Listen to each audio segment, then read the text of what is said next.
Bonjour, vidéo qui va s'attarder à l'option passage IK FK de Dwick. Pour ça, va falloir que je crée un bras ou n'importe quoi. Hein, tac. Ouais, vous avez vu caractère créateur derrière. Euh, Ça peut être un bras ou n'importe quoi. Un membre en fait. Donc je vais créer un bras là, je vais cliquer.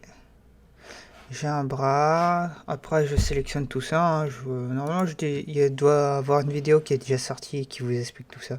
Donc autorig, hop, tac. Et là j'ai créé un Ika. Alors un Ika, là, un Ika quand vous bougez le bras, vous voyez là,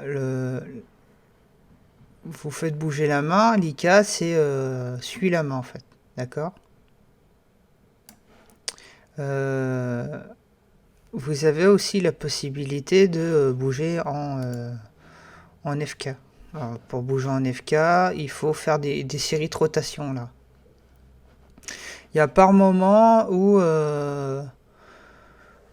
l'FK c'est mieux que l'IK. Admettons pour une jambe, quand votre jambe bascule, c'est mieux de savoir, de pouvoir la faire basculer en fait, votre jambe. Même pour le bras, hein, finalement. On peut vouloir juste faire basculer le bras. C'est peut-être beaucoup mieux d'utiliser un FK plutôt qu'un IK. Alors, peut-être que vous savez pas c'est quoi la différence entre un IK et un FK. Un IK, c'est vous faites bouger comme ça, d'accord. Maintenant, je vais cliquer sur passage FK. Hop. Ici, je clique sur passage FK. Hop.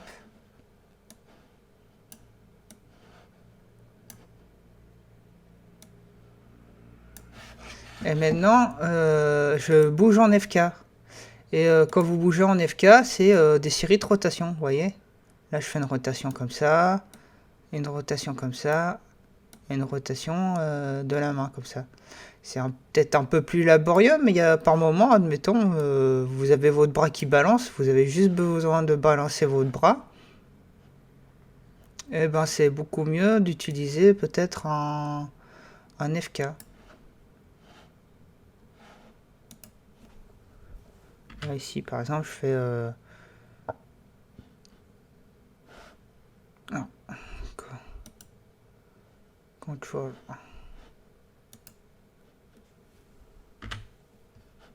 C'est beaucoup mieux d'utiliser un FK. Alors, là, ce qui est assez bizarre, c'est vous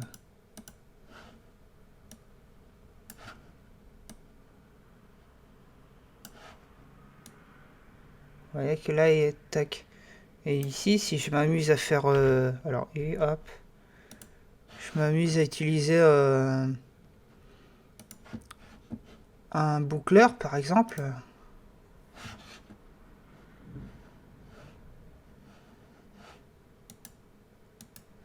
Là, j'ai un boucleur et je lui dis ouais, ping-pong. Du coup, j'ai mon bras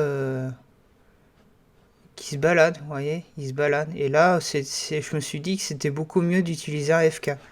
Donc voilà à quoi sert l'FK en fait.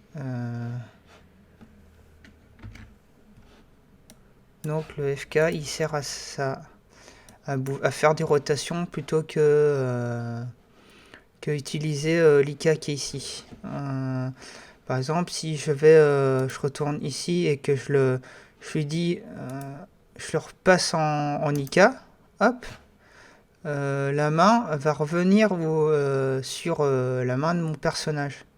Mais on peut aussi faire ça différemment. Admettons, mon IK il est là. J'ai juste à dire mettre l'FK sur l'IK et c'est le bras qui va rejoindre en fait l'IK. Vous voyez. Donc voilà, il y a plein de petites subtilités comme ça. Mettre l'FK sur l'IK, c'est hop, je bouge comme ça et puis je vais mettre l'FK sur. Alors, tac, voilà. Mettre l'FK sur l'IK et puis bah, le bras il revient. Donc voilà la différence entre l'IK et l'FK. L'IK c'est vous avez la main, vous déplacez la main. C'est vrai que nous, on se pose pas la question, c'est des termes qui viennent de la mécanique, hein, parce que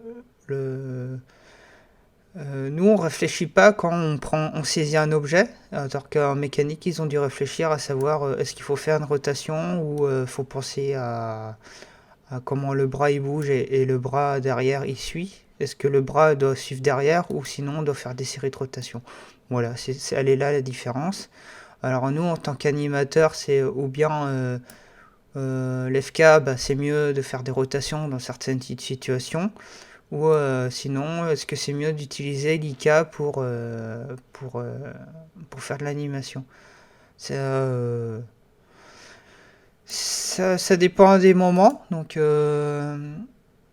c'est pour ça que l'option passage IK et FK de Dwick, il est là et c'est très bien. Donc bravo à ceux qui ont fait Dwick et puis voilà.